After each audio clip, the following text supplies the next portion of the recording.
30 seconds of absolute silence on live television. Johnny Carson, the man who always had the perfect response, frozen. Lucille Ball, America's queen of comedy, trembling as 3 words hung in the air between them. What she said next would shatter everything the world thought they knew about her. This wasn't about laughter. This was about a secret so devastating that it would leave 40 million viewers in tears. Coming up, you'll discover the hidden tragedy behind Lucy's brightest smile, the moment Johnny Carson realized his friend was dying, and the 3 words that changed television forever. But first, the shocking phone call Lucy received just hours before walking onto that stage. I see messages all the time in the comment section that some of you didn't realize you didn't subscribe. So if you could do me a favor and double-check if you're a subscriber to this channel, that would be tremendously appreciated. It's simple. It's the free thing that anybody that watches this show frequently can do to help us here to keep everything going in this show in the trajectory it's on. So please do double-check if you've subscribed, and thank you so much, because in a strange way you are part of our history and you're on this journey with us, and I appreciate you for that. November 14th, 1974, 11:31 p.m., NBC Studios, Burbank, California. The Tonight Show band was playing Lucille Ball's entrance music. 300 people in the studio audience were on their feet, applauding before she even appeared. 40 million Americans were settling into their couches, ready to laugh with the woman who had defined television comedy for 2 decades. Johnny Carson stood at his desk, that famous smile ready, his opening joke prepared. Everything was perfect, except for one thing. Behind the curtain, Lucille Ball was crying, not the kind of tears you wipe away before stepping into the spotlight.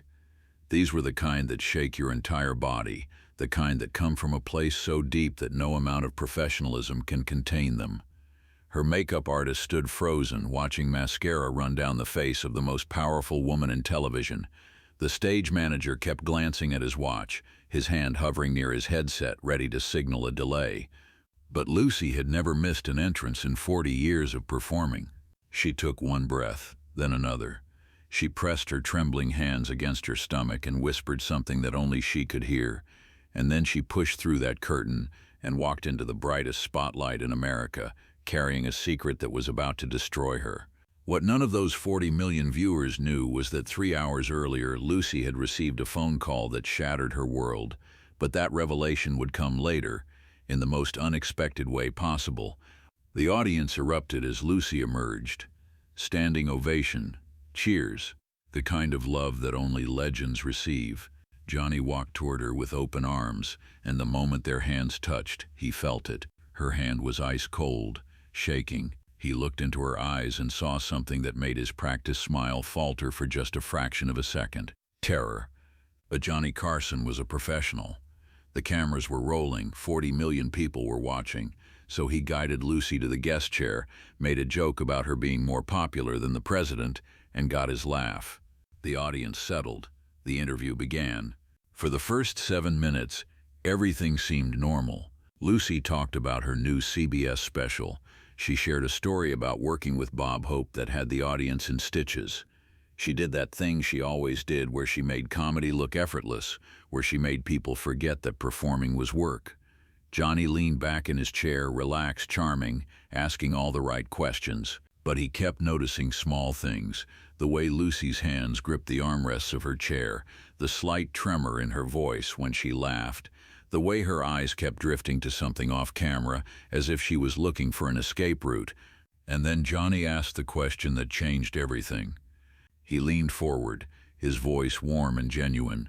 "Lucy, after all these incredible years, after everything you've accomplished, what's the one thing in your life that you're most grateful for?" It was supposed to be an easy question, a softball, the kind of question every talk show host asks and every guest has a rehearsed answer for. Lucy could have said her career, her fans, her legacy. She could have kept it light and moved on to the next topic. Instead, the word grateful hit her like a bullet. Her smile disappeared. Her hands began to shake visibly. And for 3 full seconds, Lucille Ball, the woman who had made 60 million people laugh every week for 20 years, couldn't speak at all. The studio audience sensed something was wrong. The laughter died. Johnny's expression shifted from professional warmth to genuine concern, And in that moment of silence, you could hear the cameras moving, the air conditioning humming, someone in the back row clearing their throat. Lucy looked down at her hands, then back up at Johnny, and when she spoke, her voice was barely above a whisper. "Johnny, can I tell you something I've never told anyone publicly?" But what happened next shocked everyone in that studio, because Lucy's secret wasn't what anyone expected. Johnny Carson had interviewed presidents and movie stars and the biggest celebrities in the world. He had handled awkward moments with grace. He had navigated controversial topics with perfect timing. In 12 years of hosting The Tonight Show, he had never been caught off guard, until now. "Of course, Lucy," he said, his voice gentle. "Anything." Lucy took a shaky breath. The camera zoomed in slowly, capturing every detail of her face. The makeup that couldn't quite hide the exhaustion, the eyes that had sparkled with mischief for 4 decades but now looked haunted by something deeper. "I'm dying," she said. 3 words, just 3 words, but they landed in that studio like a bomb. The audience gasped. Someone in the front row covered their mouth. Johnny's face went pale. Ed McMahon, sitting at his desk off to the side, stood up without realizing he was doing it. "The cancer," Lucy continued, her voice cracking. "The doctors give me maybe 2 weeks. But Johnny, that's not what I need to say." She wiped her eyes roughly, smearing her mascara. Her whole body was trembling now, and 40 million Americans watching from their living rooms leaned closer to their television sets, not quite believing what they were hearing. "I need to talk about Desi, the second bomb." The audience's gasp was even louder this time. Lucy and Desi Arnaz's divorce had been Hollywood legend. They had created the most successful show in television history together, then destroyed each other in one of the most bitter divorces of the 1960s. Lucy never spoke about it publicly, never. For 14 years she had deflected every question about Desi with a practiced smile and a change of subject, but now, with nothing left to lose, she was ready to tell the truth. "Everyone thinks I left Desi because of his drinking," Lucy said, tears streaming freely down her face now. "His infidelity, his gambling, and all of that was true. He did all those things." She looked directly at Johnny, her eyes desperate for him to understand. "But that's not why our marriage really ended." Johnny leaned forward, his professional composure completely gone. He wasn't a talk show host anymore. He was just a friend watching someone he cared about fall apart. "I destroyed our marriage, Johnny. Not him. Me." And that's when Lucy said the 3 words that would make Johnny Carson go completely silent for 30 seconds on live television.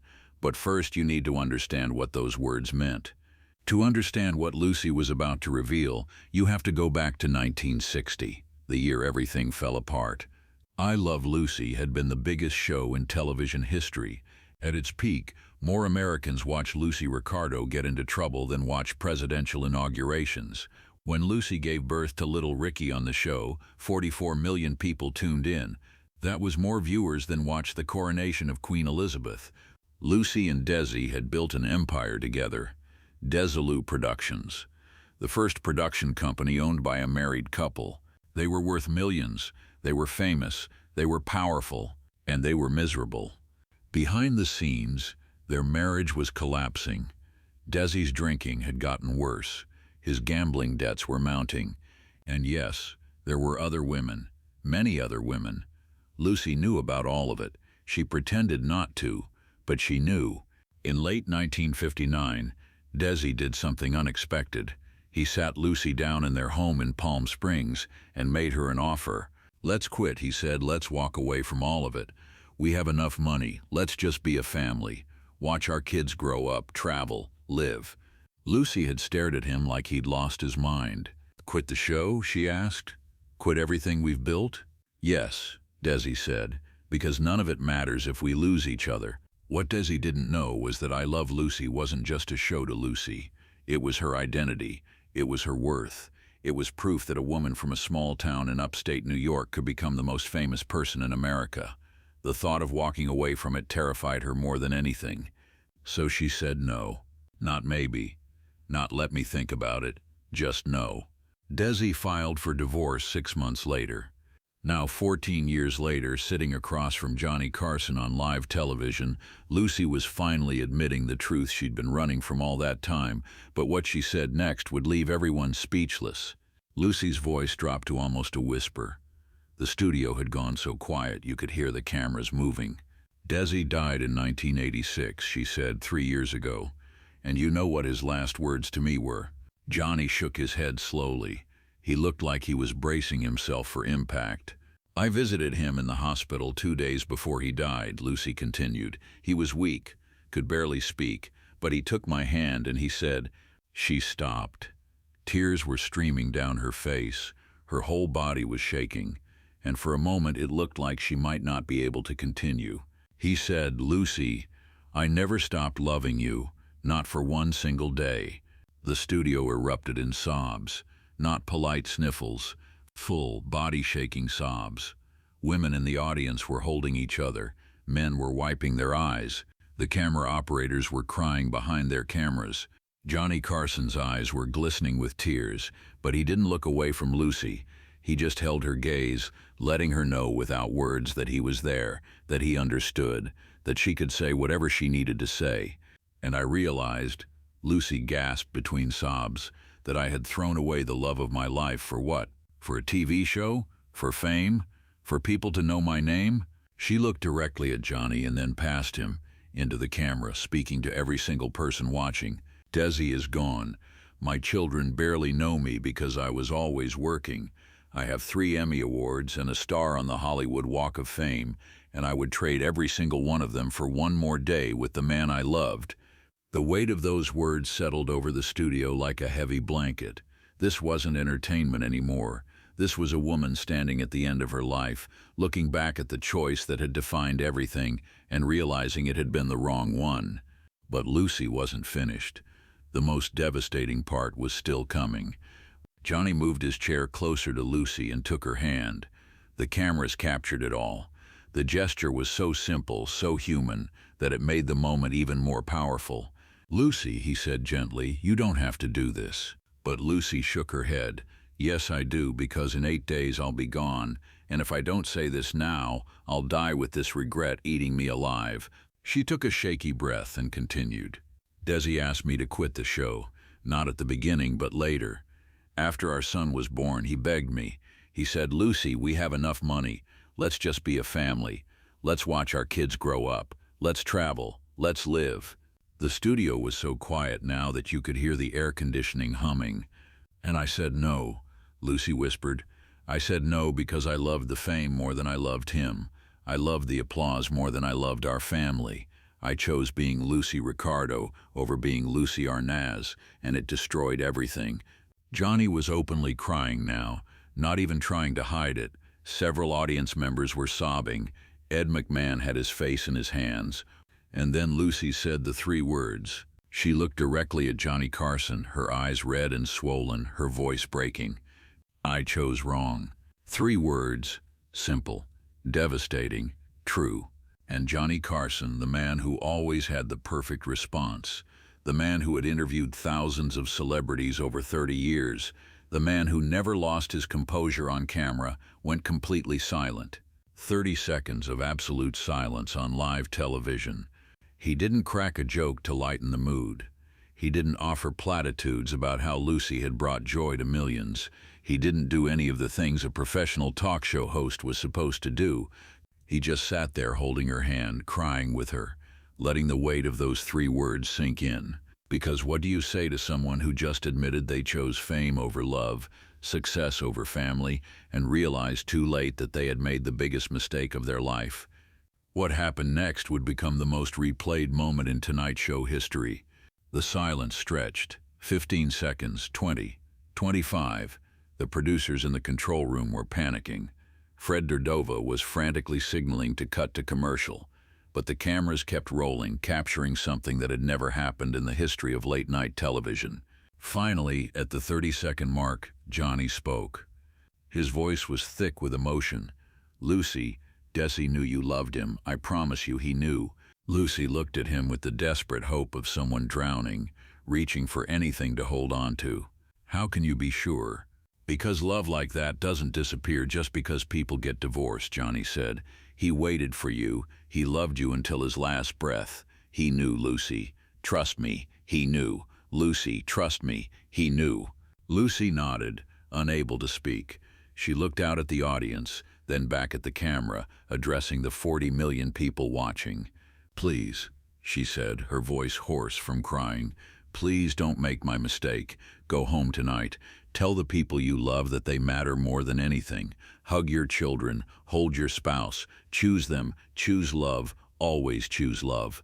The audience stood as one. They weren't applauding. They were witnessing something sacred. The ovation went on for 3 full minutes while Lucy sobbed. But what America didn't know was that Lucy's revelation would trigger something unexpected, something that would change how millions of people live their lives, and it started with a single phone call. When the show cut to commercial, Johnny Carson did something unprecedented. He looked at his producer through the camera and said, "Fred, we're throwing out the rest of the show tonight. Cancel the other guests. This is more important." The other scheduled guest for the evening, a popular singer and a comedian, were quietly told their segments were canceled. Nobody complained. They understood. Johnny turned back to Lucy. "I want you to tell America what Desi really meant to you. Not as Lucille Ball the star, as Lucy the woman. Can you do that?" Lucy nodded, wiping her eyes with the handkerchief Johnny had quietly pressed into her hand. And for the next 8 minutes, Lucille Ball did something she had never done in her entire career. She stopped performing and started being real. She talked about the day she met Desi at a dinner party in 1940, how he had made her laugh for the first time in months, how he had asked for her phone number without knowing who she was. She talked about their wedding in 1940, how small and private it had been, how Desi had written his own vows and made her cry before they even got to the altar. She talked about the small things, the way Desi made her coffee every morning exactly the way she liked it, the way he rubbed her feet after long days on set, the way he never once made her feel like she had to be Lucille Ball the legend instead of Lucy the person. "He gave me permission to be ordinary," Lucy said, "and you have no idea how extraordinary that is when the whole world expects you to be amazing every single second." The audience was weeping. Men who had never cried in public were wiping their eyes. Women were holding hands with strangers in the seats next to them. Johnny let Lucy speak without interruption. He didn't try to guide the conversation or make jokes or do any of the things a talk show host normally does. He simply listened, the way a friend listens when someone they care about is hurting. But what Lucy revealed next would shock everyone even more. "Do you know what I did 2 weeks after Desi died?" Lucy asked Johnny. He shook his head. "I went to his house, our old house, where we lived when we were happy, and I stood in the driveway and I screamed at the sky. I screamed, why didn't I say yes? Why didn't I just say yes when he asked me to choose him?" She covered her face with her hands, her voice muffled. "I've had 3 years to think about this. 3 years of waking up every morning knowing I made the worst decision of my life. And now I'm dying, and I can't fix it. I can't go back. I can't tell Desi I'm sorry. I can't tell him he was right. I can't tell him that every single award, every magazine cover, every moment of fame meant absolutely nothing compared to losing him." Johnny couldn't speak. He just held her hand and cried with her. "The night before Desi died," Lucy continued, her voice barely audible, "he told me something else. He said, 'Lucy, don't make our mistake. Tell people, tell everyone, choose love, choose family. Don't let them choose fame over what matters.'" She looked up at Johnny with devastated eyes. "He made me promise, and I've been too much of a coward to keep that promise until now." Lucy turned to face the camera directly, addressing the 20 million people still watching. "I'm telling you this because some of you are making the same mistake right now. You're choosing your career over your family. You're choosing success over love. You're choosing everything that doesn't matter over the only thing that does." Her voice broke completely. "Desi and I created the most successful show in television history. We had everything, and I threw it away because I was afraid that if I stopped performing, people would forget about me. Well, guess what? They will forget about me. In 50 years, maybe 100, nobody will care about I Love Lucy, but Desi would have loved me forever. My children would have had a mother, and I wouldn't be sitting here dying and alone with nothing but regrets." The studio erupted, not in applause but in sobs. Grown men were weeping openly. Women in the audience were holding each other. Johnny Carson put his face in his hands and cried like he'd never cried on television before. And then something completely spontaneous happened that would become television legend. Johnny Carson stood up, walked around his desk, and sat on the couch next to Lucy. He put his arm around her shoulders while she cried into his jacket. The cameras kept rolling, capturing one of the most intimate moments in television history. The audience stood as one. They weren't applauding. They were witnessing, honoring, grieving with her. When Lucy finally lifted her head, Johnny handed her his handkerchief. "Lucy," he said softly, "Desi knew you loved him. I promise you he knew." "How can you be sure?" she asked, her voice like a child's. "Because love like that doesn't disappear just because people get divorced," Johnny said. "He waited for you. He loved you until his last breath. He knew, Lucy. Trust me, he knew." Lucy nodded, unable to speak. She looked out at the audience, then back at the camera. "Please," she said, her voice raw from crying, "please don't make my mistake. Go home tonight. Tell the people you love that they matter more than anything. Hug your children. Hold your spouse. Choose them. Choose love. Always choose love." Johnny helped her stand. As they walked toward the stage exit, Lucy stopped and turned back one last time. "And Johnny, thank you for letting me tell the truth. Finally." 8 days later, on April 26, 1989, Lucille Ball died of a heart attack. She was 77 years old. But what happened after her death proved she was right about everything, and it started with a flood of letters that nobody expected. The response to Lucy's final interview was unprecedented. NBC received over 400,000 letters in the following month, but these weren't fan letters. They were confessions, promises, stories of lives changed. A man in Ohio wrote that he had been planning to work through his daughter's birthday. After watching Lucy, he called his boss and took the day off. A woman in Texas wrote that she and her husband had been separated for 6 months. They reconciled the next day. A father in Florida wrote that he hadn't spoken to his son in 3 years. He picked up the phone that night. Hundreds of letters came from people who said they had been choosing their careers over their families. Lucy's breakdown had given them permission to choose differently. Mental health professionals reported something remarkable. In the weeks following the broadcast, counseling centers across the country saw a surge in couples seeking help, not because their marriages were ending, but because they wanted to save them before it was too late. Johnny Carson spoke at Lucy's funeral. His voice was steady, but his eyes were red. "She spent 40 years making us laugh," he said.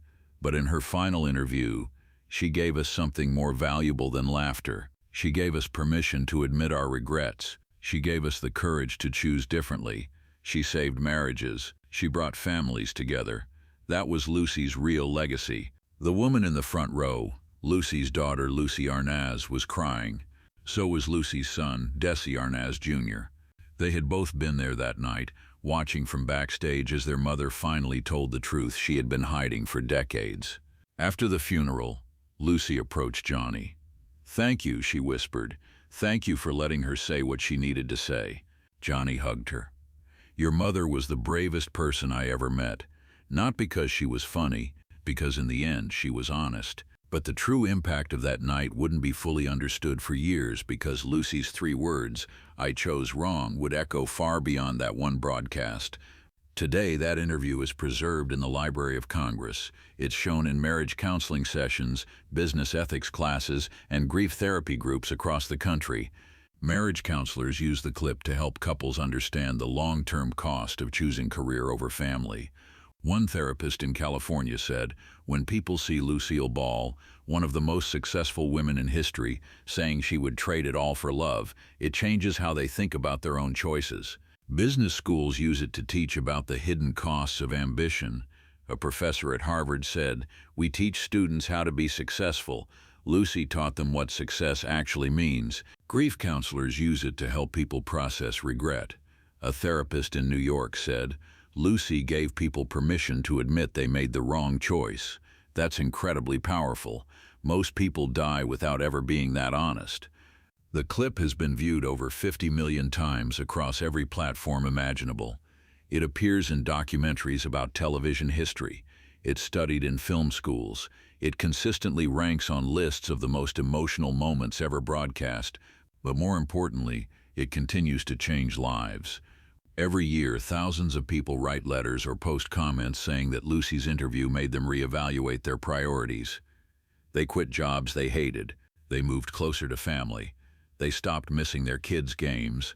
They put down their phones during dinner. They chose love, because Lucy had shown them what happens when you don't. Johnny Carson referenced that night for the rest of his life. In his final interview before his own death in 2005, he said something that captures everything. "Lucy changed me. She taught me that every conversation matters. Every moment you choose to show up for someone, to really see them, might be the moment that saves their life. And you'll probably never know it. But that's okay. That's more than okay. That's everything." But there's one more part of this story that almost nobody knows, and it reveals just how deeply that night affected Johnny Carson. 3 months after Lucy died, Johnny Carson did something he had never done in 30 years of hosting The Tonight Show. He dedicated an entire episode to reading letters from viewers who had changed their lives because of Lucy's interview. He read a letter from a woman who had quit her job to care for her dying mother. He read a letter from a man who had reconciled with his estranged son. He read a letter from a couple who had canceled their divorce. And then Johnny read one more letter. This one was different. It was from a woman named Margaret Thompson, a 68-year-old widow from Iowa. She wrote, "Dear Mr. Carson, I watched Lucy's interview with my husband of 45 years. 3 days later, he had a massive heart attack. He survived, but the doctors said it was close. While he was recovering in the hospital, I told him something I had never said in 45 years of marriage. I told him that he was the best choice I ever made, that I would choose him again every single day. He cried. I cried, and I realized that Lucy had given me a gift. She taught me not to wait until it's too late to say what matters." Johnny's voice cracked as he read that letter on air. He looked directly into the camera and said, "Mrs. Thompson, thank you for writing, and thank you for not waiting." He paused, gathering himself. Lucy spent 40 years making us laugh, but what she did in her final interview was more important than any comedy routine. She showed us that success without love is just an expensive way to be lonely. She showed us that fame without family is just a crowd of strangers who don't really know you. She showed us that all the awards in the world don't matter if you're dying alone with regrets. Johnny set down the letter and looked straight into the camera, speaking directly to every person watching. Don't make Lucy's mistake. Don't wait until you're dying to tell people you love them. Don't wait until it's too late to choose differently. The people who love you, they won't remember your job title. They won't remember your bank account.